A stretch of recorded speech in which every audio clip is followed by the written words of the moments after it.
আসসালামু আলাইকুম। আজকে একটা শর্টকাট নাস্তার আইডিয়া শেয়ার করব। আগেই বলে রাখি, আমি কোনো প্রফেশনাল কিছু দেখাচ্ছি না। আমার যা যেভাবে ভালো লেগেছে আমি সেভাবেই করেছি। যেহেতু আমার এখানে প্রবলেম আছে, তাই আমি শর্টকাটে যা পারি তাই বানাই।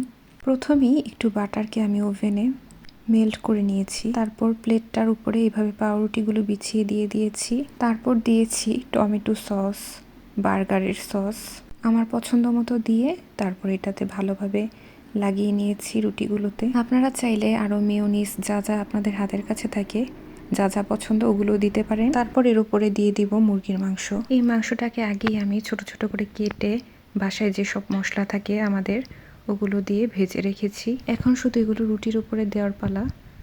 যে যতটা পছন্দ করে বেশি কম দিয়ে নিতে পারে।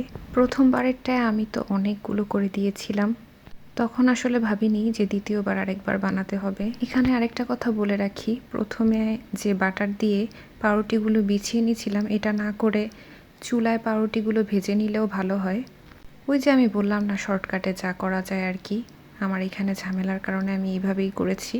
তারপর উপর থেকে চিজের স্লাইস দিয়ে দিলাম। এখানে চাইলে মাশরুম, ক্যাপসিকাম, অলিভ এগুলোও দেওয়া যেত। আমার কাছে ক্যাপসিকাম থাকা সত্ত্বেও আমি দিইনি, কারণ আমার জামাই আবার ক্যাপসিকাম খায় না। তারপর এই যে ওভেনে দিয়ে দিলাম। এখন চিজটা মেল্ট হওয়া পর্যন্ত। পাউরুটিগুলো যেভাবে নিয়েছি ওভেনে আর ছিল না, তাই আবার পাশ থেকে ভেঙে ভেঙে দিতে হয়েছে। তারপর আবার ওভেন খুলে এগুলোকে চেক করলাম, খুব ঝটপট হয়ে গেল। এখানে চাইলে আরও বেশি করে মোজারেলা চিজ দেওয়া যেতে পারে। তারপর উপরে চিজের স্লাইস, মানে যার যেভাবে হাতের কাছে যেটা থাকে, যে যেভাবে খেতে পছন্দ করে ওইভাবেই বানানো যায়। এরপর ওভেন থেকে বের করে নিয়েছি। প্রচণ্ড গরম ছিল, কারণ চিজটা গলতে অনেক সময় নিয়েছে। উপর থেকে আবার একটু সস মেয়োনিজ দিয়ে দিয়েছিলাম।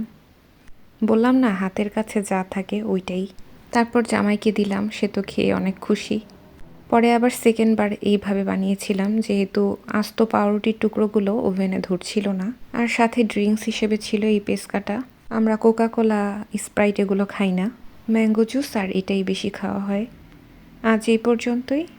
আল্লাহ হাফেজ।